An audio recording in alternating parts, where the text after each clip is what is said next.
আমরা পদ্মাপাড়ের মানুষ, আমাদেরকে অনেকেই বলে মফিজের দেশের লোক।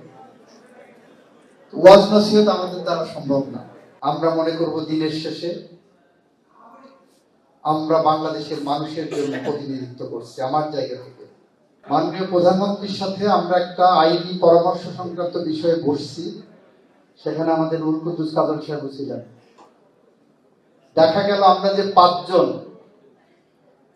পরামর্শে বসছি, 5 জনই ইনক্লুডিং মাননীয় প্রধানমন্ত্রী, আমরা সবাই আইন বিভাগের ছাত্র। উনি 13তম ব্যাচের ছাত্র ছিলেন। সালাউদ্দিন ভাই, আমাদের ফারজানা শারমিন পুতুল, রুহুল কুদ্দুস কাদের সাহেব এবং আমি ছিলাম। বিকাশ পেমেন্টে 10,000 টাকার বেশি অফার, শপিং চলছে তো। হঠাৎ করে ওখান থেকে সালাউদ্দিন ভাই বলে উঠলেন, ইনসিডেন্টালি আমরা 5 জনই আইন বিভাগের ছাত্র, আমরা মনে করব দিনের শেষে আমরা বাংলাদেশের মানুষের জন্য প্রতিনিধিত্ব করছি। আমার জায়গা থেকে আমরা বিশ্বাস করতে চাই এদেশের আইনের শাসন, ন্যায় বিচার, মানবাধিকার এই সব কিছুই নিশ্চিত করা সম্ভব হবে নাগরিকদের জন্য যদি আমাদের এই আইন বিভাগের প্রতিনিধিরা যে যেখানে আছেন সঠিকভাবে নিজেদের মূল্যবোধের জায়গা থেকে দায়িত্ব পালন করেন। আপনারা দেখেছেন বাংলাদেশে মানবাধিকার ইন্ডেক্সে আমরা বিচার বহির্ভূত হত্যাকাণ্ড প্রায় 0-এর কোঠায় নিয়ে এসেছি। আমরা এনফোর্স ডিসঅ্যাপিয়ারেন্স প্রায় 0-এর কোঠায় নিয়ে এসেছি। মিথ্যা গায়েবী মামলা করার সংস্কৃতি আমরা প্রায় কমিয়ে এনেছি, আমরা বন্ধ করতে পেরেছি পুরোপুরি, এটা আমরা বলবো না। আমরা এমন একটি জায়গায় চলে এসেছি। আমরা এই অবস্থানকে সামনের দিকে নিয়ে যেতে আপনাদের সহযোগিতা চাই। এখানে আমাদের ওয়ালি ভাই একটা কথা বলেছেন 173 এর ধারা নিয়ে।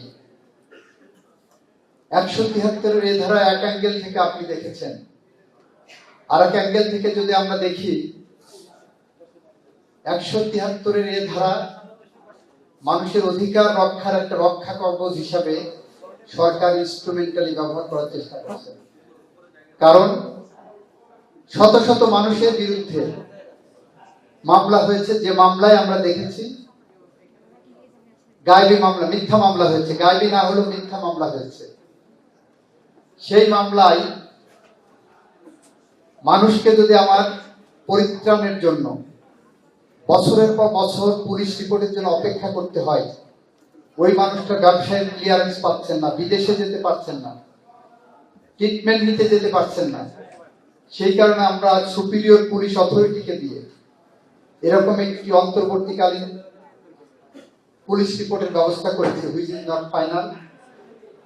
এই দৃষ্টিভঙ্গি থেকেই এই ধরনের একটা আইনকে ইন্ট্রোডিউস করা হয়েছে মানুষের জন্যই। তবে এখানেও মিসইউজ হচ্ছে, অ্যাবিউজ হচ্ছে বলে আমরা কথা শুনেছি। আমরা সে বিষয়ে যত রকম প্রিভেন্টিভ প্রিকশনারি মেজার নেওয়া সম্ভব আমরা চেষ্টা করব। আমি আমার বক্তব্য দীর্ঘায়িত করব না, আপনারা দোয়া করবেন। আগামীকাল বাংলাদেশের 13শ জাতীয় সংসদের প্রথম অধিবেশন শুরু হতে যাচ্ছে। আমরা গণতন্ত্রের মহাসড়কে ফিরতে চাচ্ছি। আমরা আগামী দিন বাংলাদেশের মানুষের মানবাধিকার, ন্যায় বিচার, আইনের শাসন নিশ্চিত করার জন্য যে মহান দায়িত্ব হাতে নিয়েছি, আল্লাহ যেন আমাদেরকে সেই দায়িত্ব পালনে তৌফিক দান করেন।